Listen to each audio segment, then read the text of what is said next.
Hello students, welcome to class 6।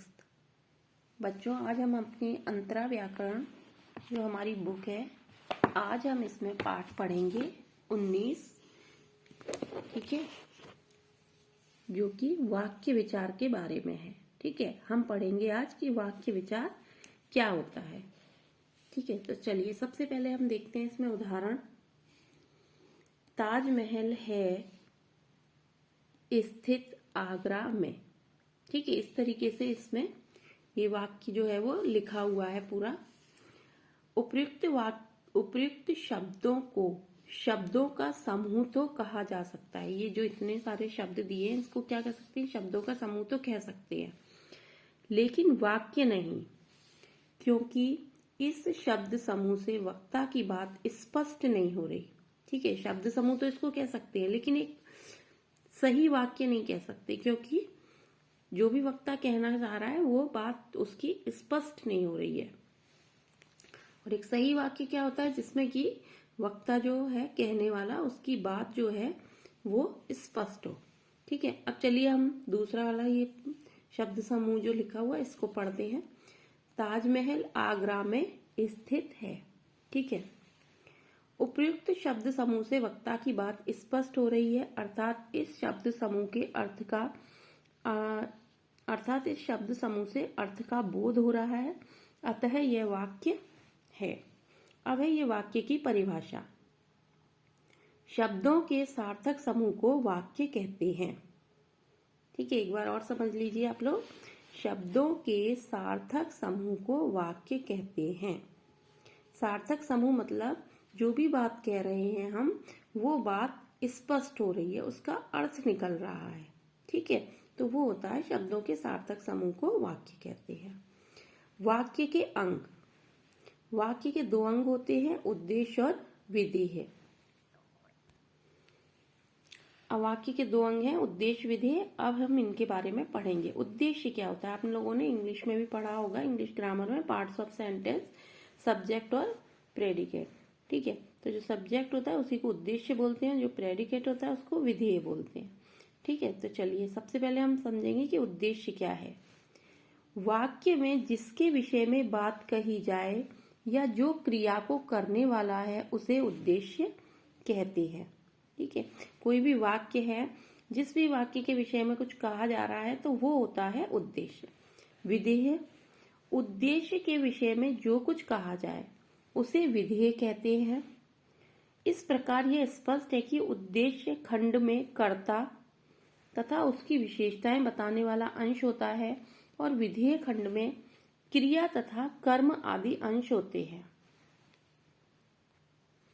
अब देखिए, वाक्यों को उद्देश्य और विधेय खंडों में निम्नलिखित प्रकार बांटा जा सकता है। देखिए, अब यहाँ पर उद्देश्य और जो विधेय लिखे हैं, इसमें आपको अच्छी तरीके से समझ में आएगा।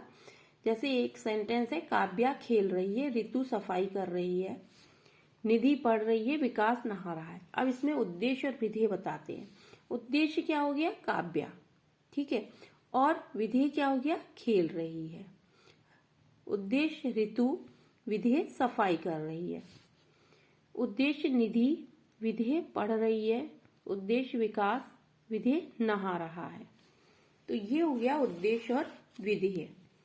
अब है उद्देश्य का विस्तार। अब उद्देश्य का विस्तार किस तरीके से होता है ये देखिए।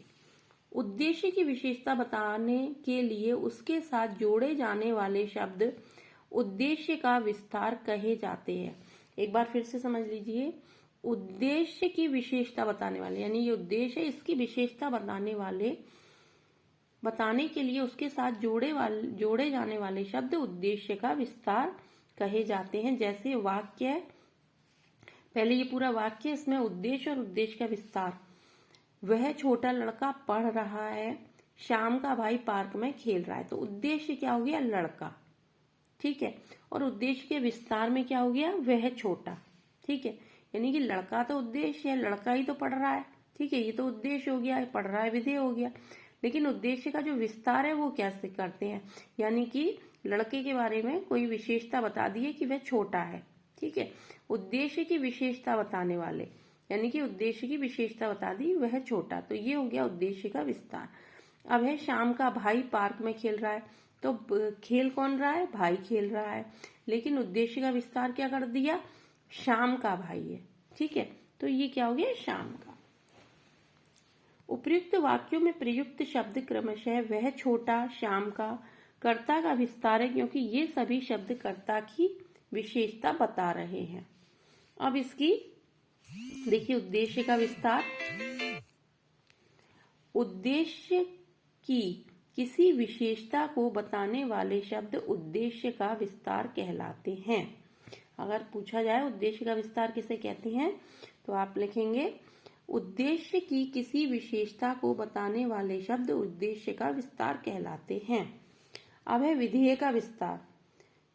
जिस प्रकार उद्देश्य की विशेषता बताने वाले शब्द उद्देश्य का विस्तार कहलाते हैं, उसी प्रकार विधेय के अंतर्गत आने वाले कर्म तथा क्रिया की विशेषता बताने वाले शब्द विधेय का विस्तार कहलाते हैं। ठीक है, तो आज हमने उद्देश्य और विधेय पढ़ा, उद्देश्य का विस्तार और विधेय का विस्तार पढ़ा। अब कल हम वाक्य के प्रकार पढ़ेंगे कि वाक्य कितने प्रकार के होते हैं। ठीक है, तो अभी आप इस जितना मैंने पढ़ाया है उसको रीडिंग करेंगे और समझेंगे।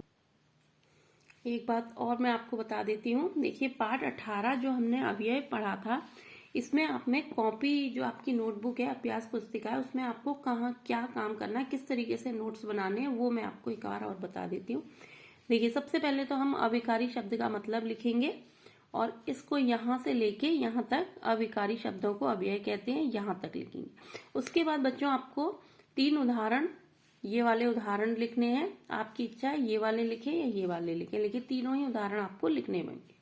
उसके बाद हम अव्यय के भेद लिखेंगे, क्रिया विशेषण, संबंध बोधक, समुच्चय बोधक, विस्मयादि बोधक।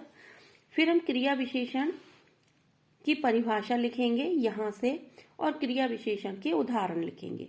ओके, ये इस तरीके से। उसके बाद हम क्रिया विशेषण के भेद लिखेंगे। क्रिया विशेषण के भेदों को हम सबसे पहले लिखेंगे क्रिया विशेषण के भेद, स्थानवाचक क्रिया विशेषण, इसकी परिभाषा और इसके उदाहरण।